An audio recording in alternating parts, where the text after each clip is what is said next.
No contact. What I consider the most controversial and extreme of tools or boundaries when we're talking about navigating relationships with toxic or abusive people. I would say this is probably like the measure of last resort. And it's what you start thinking about when all else fails. I have gone no contact with more than one person in my life, and it has touched many of my relationships in different ways. Sometimes the no contact comes quite naturally. The relationship ends and we just don't reach out to each other again. Maybe you move somewhere else and you say your goodbyes, and even though you mean to maybe keep in touch, 10 years later you realize that you haven't kept in touch at all. It happens.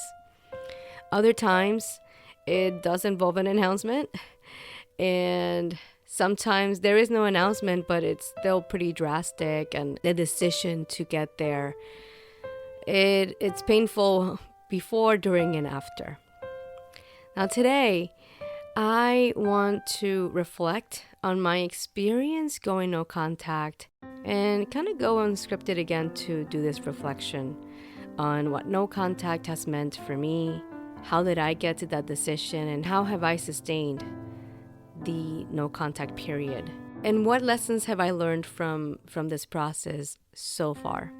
Hi, I am Raysa, a survivor of narcissistic abuse, and I have complex post-traumatic stress disorder, and you are listening to Hello Trauma Brain, a podcast where I share my experiences living with complex PTSD. My hope is this podcast can help destigmatize mental health and provide support for anyone diagnosed with CPTSD who thinks they might have it or has a loved one with this diagnosis. Quick reminder, I am not a licensed psychologist or mental health care professional, and this podcast is not meant to replace nor substitute the care of psychologists, other mental or medical health care professionals. If you think you might have complex PTSD or PTSD, please reach out to your primary care or mental health care provider. Any individuals and resources mentioned in this episode are not sponsoring Hello Trauma Brain. This episode may reference trauma or abuse, and listener discretion is advised. Remember, you can always pause or skip this episode at any time. And now, let's get back to the episode.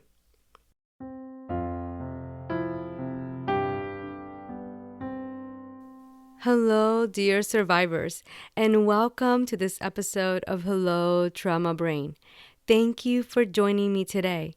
If you are listening on YouTube, a gentle reminder to hit the like button to let me know this episode was helpful. Usually I give a quick check-in, but it's kind of the whole point of this episode. And I guess the check-in is that this weekend, as I record this episode, I am hitting the 1-year anniversary of going no contact with some of the people that have caused my trauma. So I decided to go unscripted and basically today take time to talk about my journey going no contact with some of my abusers and how I am feeling about it as I reflect back on the past year and where I am today. And if you have been listening to this podcast regularly, and if this is your first episode, welcome. And if you catch up with the other episodes, you will notice that I don't quite identify the abusers. And that is very intentional. I feel like there's many shows, podcasts, movies, law cases that are named after many abusers out there. And something that was extremely important to me as I decided to do this podcast was really providing the voice of the survivor and keeping the focus on the survivor, because again, our voices don't tend to be the ones out there, and once you start naming the actual abusers, all the focus goes on them. I will keep that intention and not say who I went no contact with. What I will say is that it was a hard decision. Like, going no contact is something that it causes a lot of shame. And this is something I've heard other survivors say, and it's definitely true for me. It has been one of the hardest decisions I have ever had to make in my life so far. And it was also the best decision for my mental health and my healing. It's so confusing. And thinking back to a year ago where I was back then, I had tried to stay limited contact and I avoided letting them know what was going on in terms of the realizations I was making. Because at that point, I was educated enough that I understood that having a sit down would not be beneficial to me. And given the history of seeing how these people reacted when they were dysregulated, that was enough information to know that I was not going to be physically safe or emotionally safe having that conversation either. A year ago, I was still learning the dynamics and I was trying to be limited contact, but I wasn't being clear and I wasn't letting them know. And it became this twisted game of me taking one step forward and then I would get pushed 5 steps back. And that one step would take so much work to get there. So last year, a few months before I made the official decision, this is what my week would look like. I would do therapy, go to a bunch of support group meetings online. Like when I say a bunch, I mean I was probably spending, I don't know, 6 to 8 hours on meetings a week and doing all this preparation and trying to learn about this stuff and trying to heal and get better. And I had this like ritual that I would do before interacting with some of these people. And I almost felt like I was on some sort of like mental gymnastics for the Olympics. And I was doing all this preparation for like a call. And 10 minutes in the call, I was already getting demeaned and abused and used like an emotional punching bag. And I would start feeling the anxiety on my chest and feeling just sick. And then within 10 minutes, start working the call towards an end. And then for the rest of the day, it was just a disaster, mentally and emotionally speaking for me. And it would be another 3 to 4 days to recover from that 10-minute call. And then start gearing myself up for another 10-minute call the following weekend. It got to the point where it wasn't sustainable. And the more I learned, the less I could tolerate putting myself in what I've heard Dr. Romani call the tiger's cage. So I was basically, trying all these things to be able to go in there and not be affected and not be hurt and be able to just stay stoic and regulated and calm and collected. And the truth is, it's really hard to do when someone's punching the shit out of you. And it wasn't a physical punch, but let me tell you, the implications of an emotional punch are just as fucking bad. I was constantly exhausted, frustrated. I would go into these interactions and just, I would leave them feeling awful, just so bad about myself. And my self-esteem would just tank. And I just couldn't do it anymore. Hello, trauma brain. There it is. I had nothing left to give. I didn't know what else to do without sacrificing myself. I feel like the only thing I had left was either this is going to destroy me or I'm going to have to do something really drastic to protect myself. So Thanksgiving weekend was rolling in, and it was yet another holiday when I'm stressing about how the heck am I going to be in contact? How the heck am I going to navigate this? And I just couldn't do it. And I did this unplugged. And with some people last year, I just wished them the happy Thanksgiving like the day before. And on the day, I was just not responding to anything. And then I took that long weekend and I decided to sign up for a healing community that is led by licensed independent clinical social worker and childhood trauma specialist Patrick Tihan. And he has a healing community where you can pay to be a member and you have access to the workshops and all the materials. And he also has a lot of resources for free on YouTube. So if financially speaking, you're limited to become a member in his community, and I think he has a wait list right now, I still invite you to check out the YouTube content, which is extremely valuable and helpful.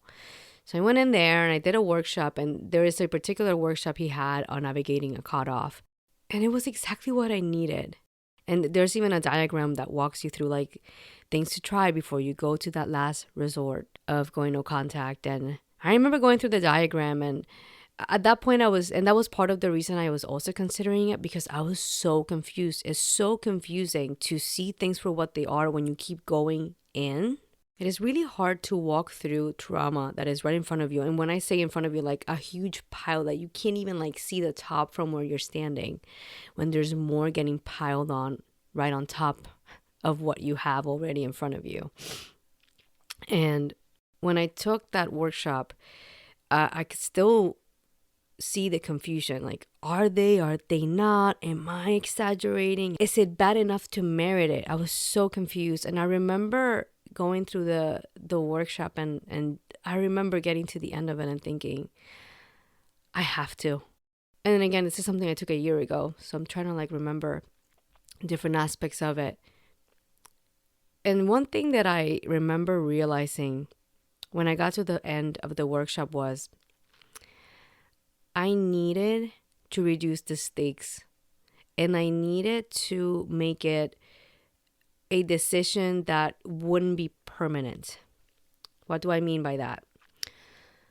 When you're deciding to go no contact, it feels really daunting if you are making that decision from a place of, I will never, ever, ever talk to that person ever again. I don't care what fucking happens. It's over.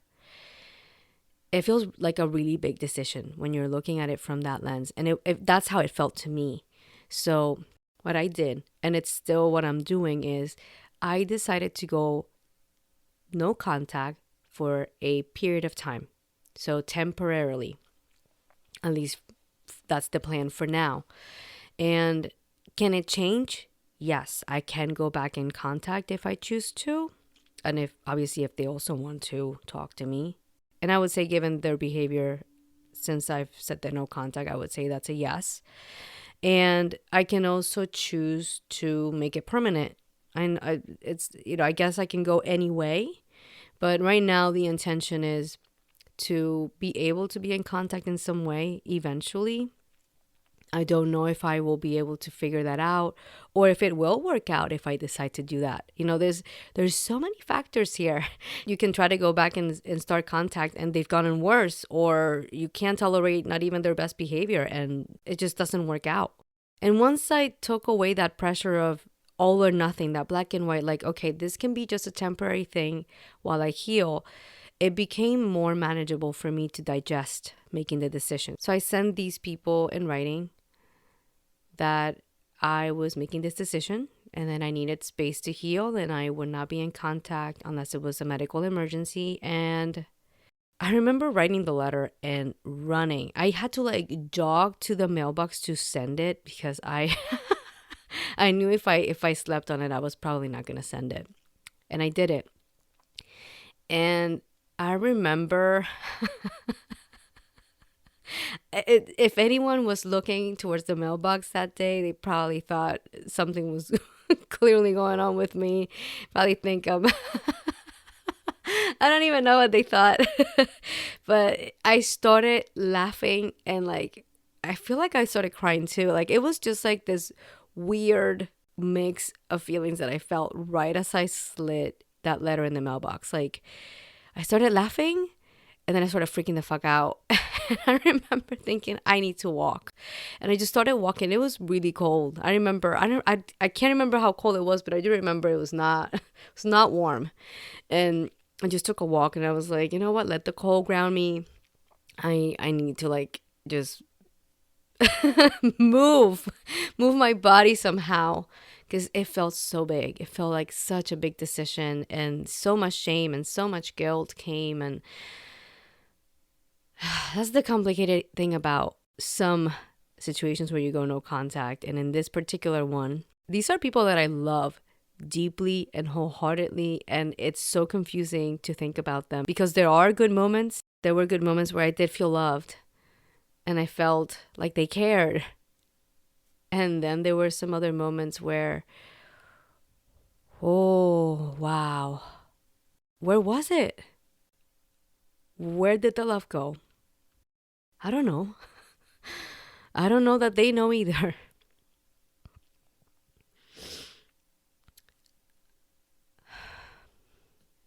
Let me tell you, this is the thing when you go unscripted. I feel like I'm jumping in from idea to idea, and I hope this makes sense by the time I'm done editing it. Oh. Okay. Okay, what happened after I sent the thing? And I started doing the work.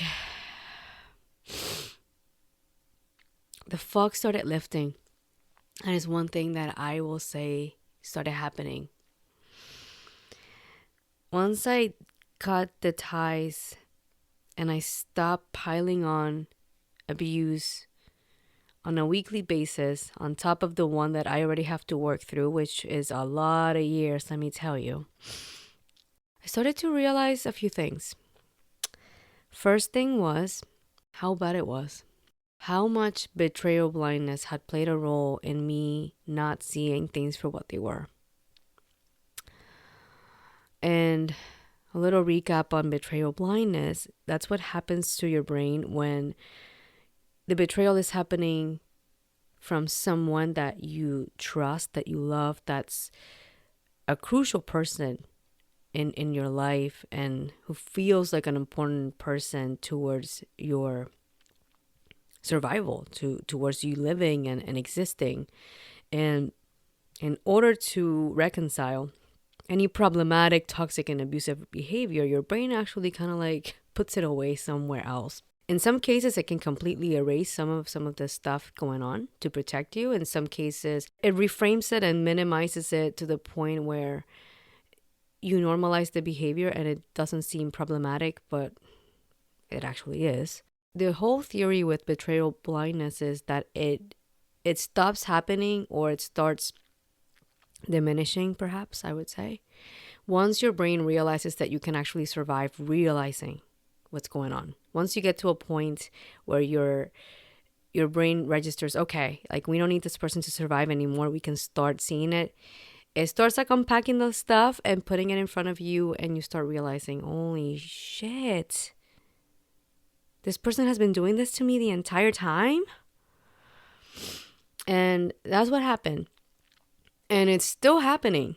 I'm still realizing things that I didn't see before. I still get confused. I still need to remind myself of things that I realized already. It's weird. I will realize something today, and in 2 months from now, I will need to remind myself of it.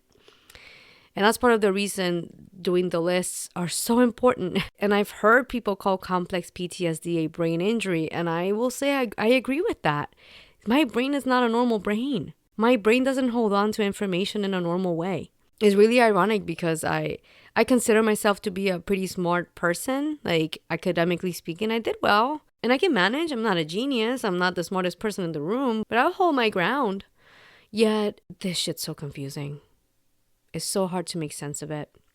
The other thing I discovered in this past year, since I'm gonna frame it as, since I put a stop to some of the worst abuse happening in my life on a regular basis, that is starting to figure out who I really am.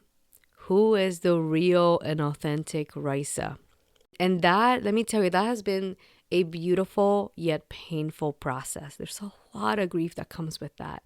Because when you realize you're in your mid-30s and you are just discovering things about yourself later in life that you should have discovered back when you were developing and you were a teenager perhaps, or like a young adult, it's painful.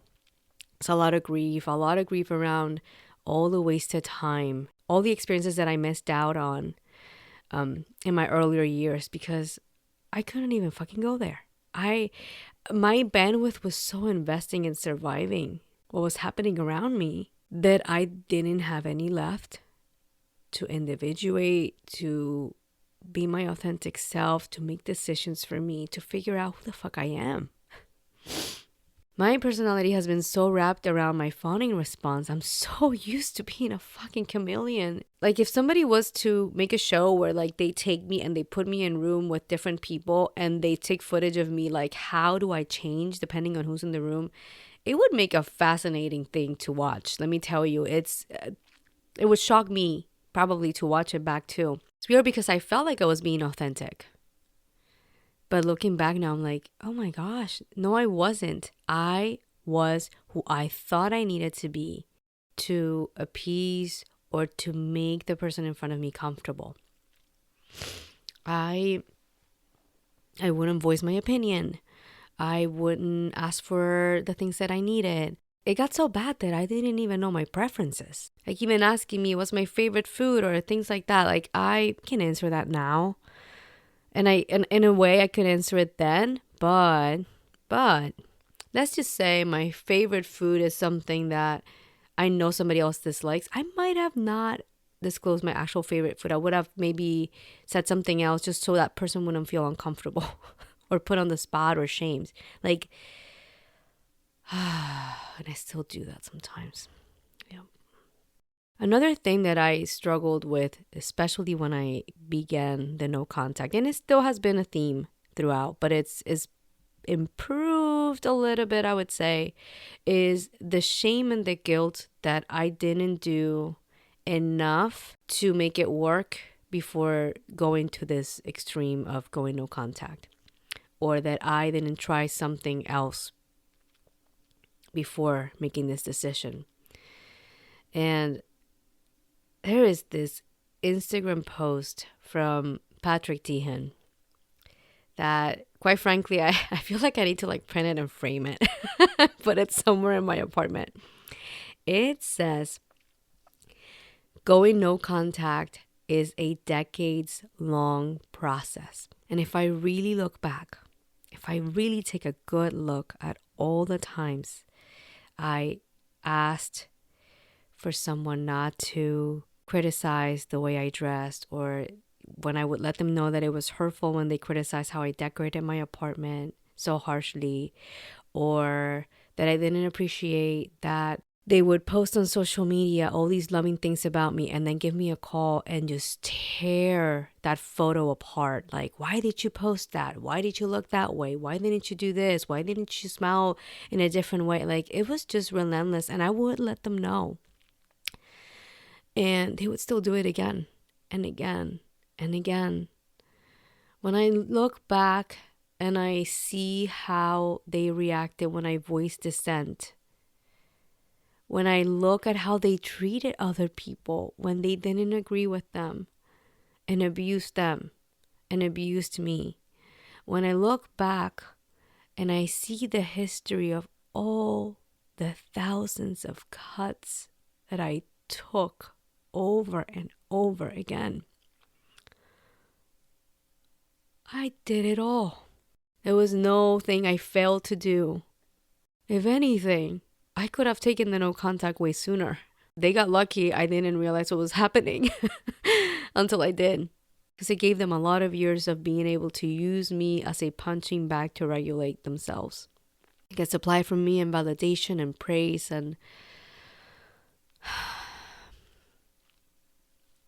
it's hard to not feel guilty. And that post is a decades-long process. And maybe for you listening, it wasn't decades, it was 5 years, it was months. And when I really look at the bigger picture, it took so many years, it took so much, and I took so much. Does it still hurt? Yes, constantly. Had a lot of nightmares at the beginning. That was a big thing. Once I started that process, and I started documenting the nightmares too, the most violent, horrific nightmares, and that went on for a while. And still they come, but not as often, thank goodness, because that was really intense. And a lot of grief. And it still is a lot of grief. Do I wish things were different? Yeah, I sure do. I wish it would have not come to this. I wish things were different for them and for me. And something I do want to talk about too is I've got no contact with other people too. Like there are relationships where they end and you don't talk to each other anymore. Or there were some where they would end and I would try to stay in some sort of relationship with the person. And then they would do something so fucking egregious. I would be like, okay, that's it. We're done. I'd be like, I tried. But no, we're not doing this. One of the most heartbreaking things that I am still coping with and managing is the fact that even after I have stopped interacting with a lot of the people that have been abusive in my life, and here I'm talking about all of them. Something that fucking amazes me is how their voices are still there. Still there. I still hear their voice saying, you're not good enough. There was one person once that said to me, you will never make anyone happy. And this person said this to me, when was that? Let's see. This person said this to me, well over a decade ago. I still hear it. I still feel it. And I think a part of me is still scared that that person is right about me and that I won't make someone else happy one day. I still hear the voice that says that I am a pig and that I am all these horrible things. I still hear it. It's still there. And I guess the benefit from going no contact is that they can't add on to the pig and add more insults to it. But make no mistake, the damage is done. And I'm still recovering from it. I still hear the voice that blames me and calls me things. And heck, I just went no contact with another person yet recently. This was someone I didn't know for long. It's really amazing how much damage these people can do, especially when you set the boundary. Let me tell you something I've realized about setting boundaries with people. I am yet to walk away from a relationship or announce a hiatus to the relationship where I have not gotten confirmation that I'm doing the right thing. What do I mean by that? Every single time, without fail, I'm telling you, every single time, their reaction is so out there, so abusive. And sometimes it's overtly abusive and sometimes it's covertly abusive. But every single time. And let me tell you, they put it in writing too. Or they record it in a voice message. It sometimes baffles me how they hand it to me on a silver platter. But heck, thank you, because I can take it to my therapist and I can listen back to it or read it and get that confirmation. Like, I am yet to walk away thinking, fuck, I got it wrong. They were healthy. Look at how loving, look at how healthy, look at how well they're managing and respecting my decision. I am yet to see that happen with a toxic and abusive person. And the thing is, the healthy people in my life, they don't do shit that merit for me to cut them off or put a hiatus in our relationship. So it doesn't happen. So by the time I get to the point where I am setting those harsh boundaries, you've really crossed the line quite a few times. And then I get the confirmation and I get that evidence of, there it is.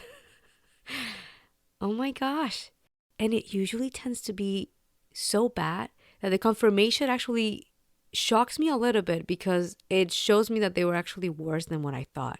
Sometimes I have set the boundary and a part of me is like, oh my gosh, am I getting this right?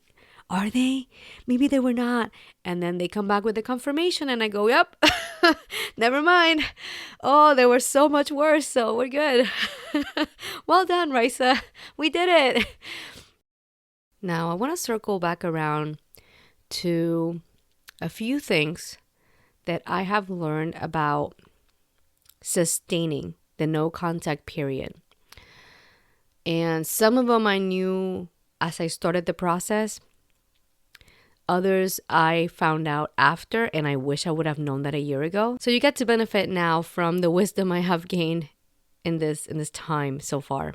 One thing that I did not know a year ago that I actually learned later. However, I was actually doing it back then. I was fortunate enough that it was already part of my toolkit. I just didn't know that that was something that I really needed to make sure it was in place, or at least be aware that I would need to have as I started the process, is having another place to land. And this comes from integrative coach Nick Werber. And he said this either on one of his workshops or on an Instagram post.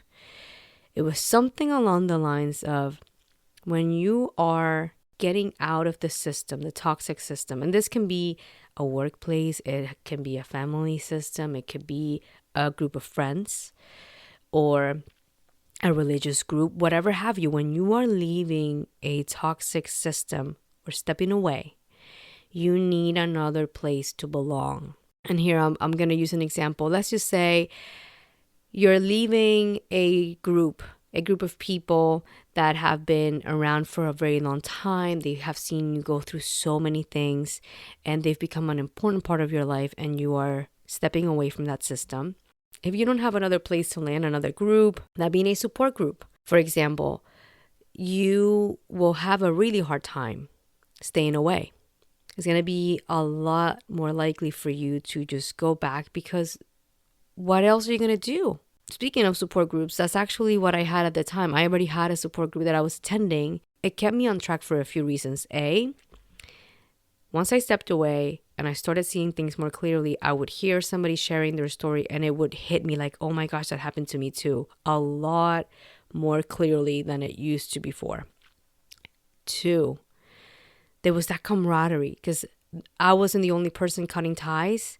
There were other people there who had done the same thing, and they were such an important resource for me, as they would share what was helpful to them. And as we connected, just through the mere fact that we were experiencing that massive whirlwind of emotions and feelings.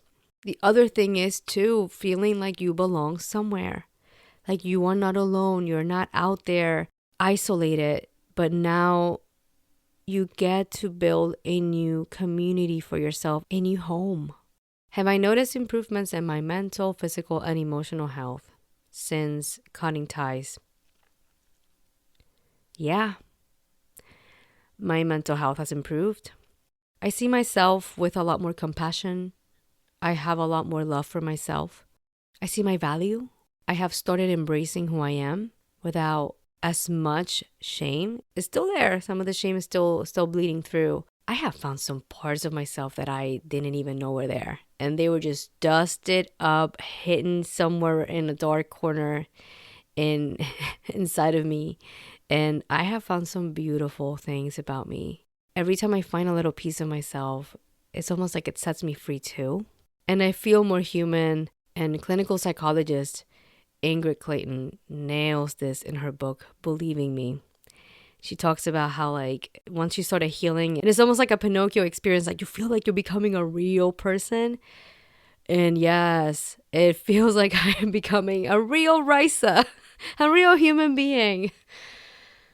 Not just this mirage of whatever people needed me to be. I also feel like I'm a better person. I used to have some serious toxic behaviors under my belt. And some people call it the narcissistic fleas. And let me tell you, I definitely picked up some really nasty habits and ways of behaving from being stuck in a trauma response and from being around certain people for a lot of time. And that's a whole other episode, coming to terms with how toxic I was too. But now I can see myself behaving in a better way and handling conflict in a healthier way, and not getting as triggered and dysregulated as I used to. Like I used to take things more personal and really stew in resentment sometimes too. And now it's like, it's not about me. This is not about me. Even with some of those abusive people have been like lashing out and like saying some nasty things to me or writing me, these horrible things, diagnosing me with A, B, and C. Like, I know it's not about me. Something's going on with them and I hope they take a good look at it so they can improve. But I also don't feel responsible to get them to wake up and get better and improve. I have allowed myself to be, I guess, selfish for like the first time in my life. And yeah, the resources are coming towards me now. I'm focusing on Raysa and improving my circumstances and becoming better. And that's good enough. I don't need to get the world to be on board with me. Now, if somebody wants to get on board with me and they want to learn from my experiences, fantastic. That's why this podcast is out there, because I figured sharing my experience might help someone. But I'm not shoving it down people's throats. And I don't see myself as a failure if I can't inspire or help someone or get them to wake up. It feels great when that happens. If I can be part of somebody's journey to become better, it feels amazing. It's a beautiful experience. But if someone takes what I say and they're like, nope, that ain't for me, and I'm going to still abuse and and refuse to look at myself, okay. And I won't stick around to witness how that goes for you. And I actually want to share something that can be quantified, which is an improvement in my physical conditions. This year when I got my blood work done, something that showed up honestly shocked me, because I have been borderline or pre-diabetic for many years. And my blood work this year came back with normal blood sugar levels. I couldn't believe it. But it was not the usual borderline diabetic result. And it's possible that I need better testing or something a little bit more involved. Quite frankly, just seeing the word normal there, like to have the doctor tell me your blood sugar levels are actually normal this year, it kind of blew my mind. And whether it is related or not, a part of me wants to say it might be, because if your body's not in constant stress and, if your amygdala is not running the show all the time and my body is able to allocate the resources a little bit more equally between the entire body, not just focusing on survival mode, it would make sense that my body would be working more efficiently and processing things like sugar intake in a better way. Now, I do want to acknowledge a few things. Licensed clinical psychologist Dr. Ramani Durvasula has said in interviews that the research does support that no contact works. The main reason for why it works is because you're literally stopping the cycle of abuse. You're not continuing to pile on more and more and more. She also acknowledges that it's very complicated, and I agree with her. No contact is not something that's easily accessible for people. It's not something that is practical for everyone or possible for everyone. There's tons of people out there that would like to go no contact and cannot. For example, you might still be living with the person that you want to go no contact with, but you don't have the financial resources at this time to be able to move out. And if you're living in the same home, it'd be a little hard to go no contact. For some other people, it might be where you work. And if you are depending on that salary, you're not going to be able to go no contact with the people that you work with. For others, maybe your friend or your roommate, it's the same situation. You're living together.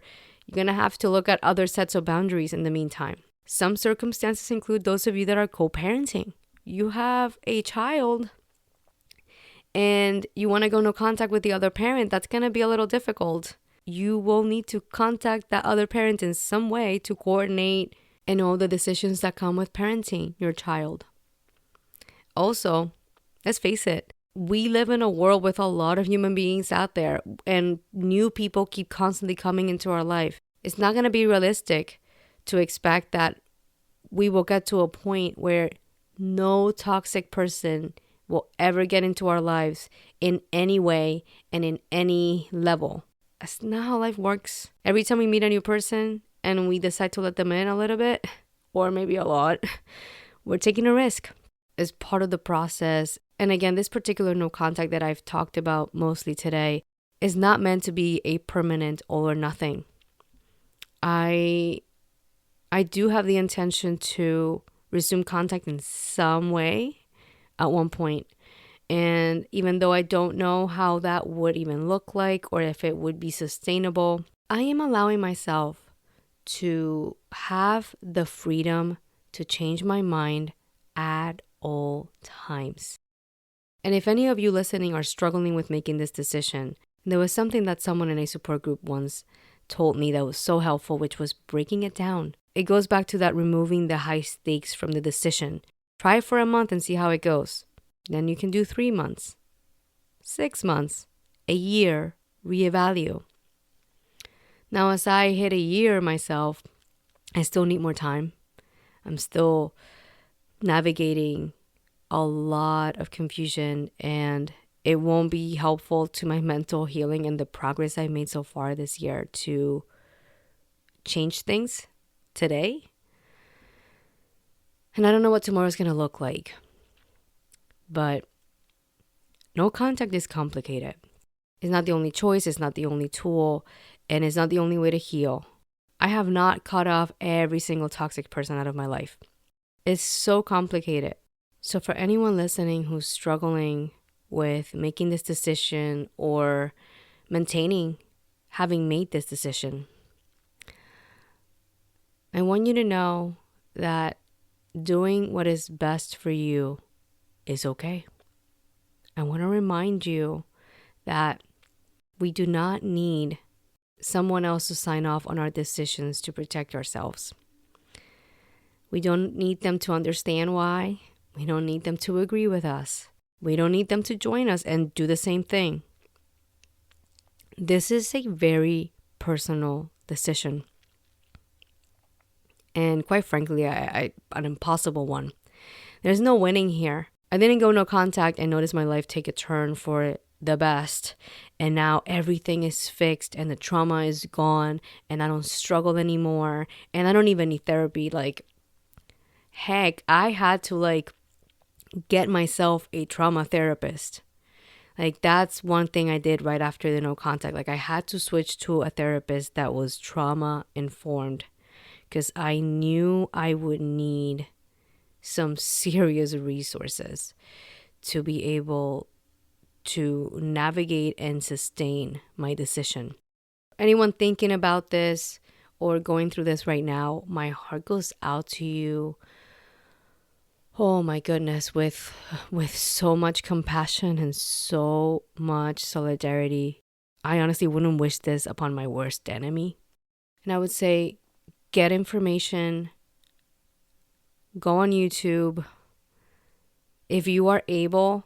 And this is how I saw joining Patrick Dehan's healing community last year. That was my holiday present to myself. I thought, instead of getting myself clothes or a new iPad or whatever, I said, I'm getting myself the gift of joining this community.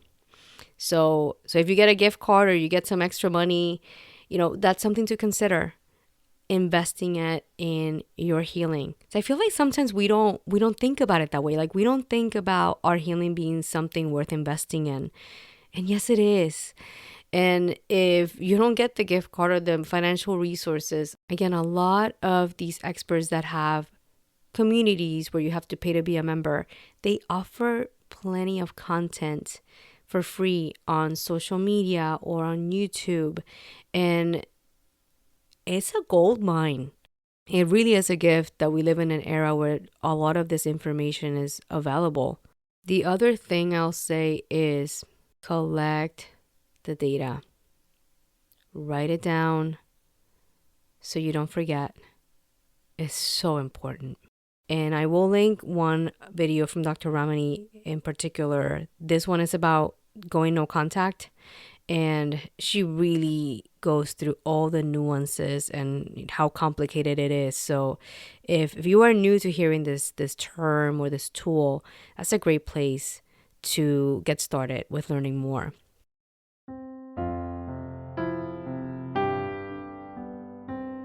In this week's healing invitation, I want to offer you a few things to reflect about. Reflect on the tools and the boundaries you have set with toxic people in your life. Think about how setting those boundaries have changed how you feel and your relationship with yourself. I invite you to write down or reflect on what you've gained from setting the boundaries. Just like having Dr. Ramani's egg list is important, and that's a list I've referenced in previous episodes where you write all the horrible things the toxic person did.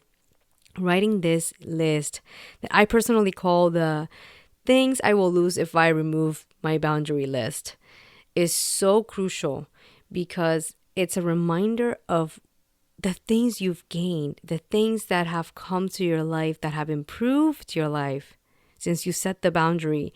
And they're also the things that you might be losing if you completely take the boundary away and go back to interacting just like it was before. I invite you to take a look at that list when reconsidering any future changes in boundaries and interactions. Part of healing is collecting tons of data. So important for us as survivors, especially if you have cognitive symptoms with your complex PTSD, where your ability to retain memories or see things clearly is very affected and distorted sometimes. Please let me know how this week's healing invitation goes if you choose to accept it. Before we wrap up this episode, all music and production is courtesy of yours truly. Also, I want to share a few ways you can help support this podcast. You can subscribe and leave a 5-star review on Apple Podcasts, Spotify, Amazon Music, Google Podcasts, or the platform you are using to listen. Share this episode with anyone you can think can benefit from this content. Follow Hello Trauma Brain on Instagram with the handle at Hello Trauma Brain. Subscribe to the Hello Trauma Brain YouTube channel and hit the notification bell to be the first to know when I post a new episode. And you can make a donation by getting me a coffee through the official bio site. No worries, all links will be provided in the show notes.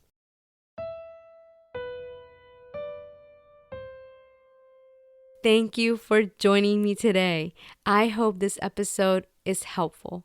I wish you the best as you make decisions on what boundaries are needed, especially as you navigate the holiday season. It is time for our farewell affirmations. You are welcome to repeat after me. I am enough. I am lovable. And I deserve to heal. I wish you a gentle week, and thank you for listening.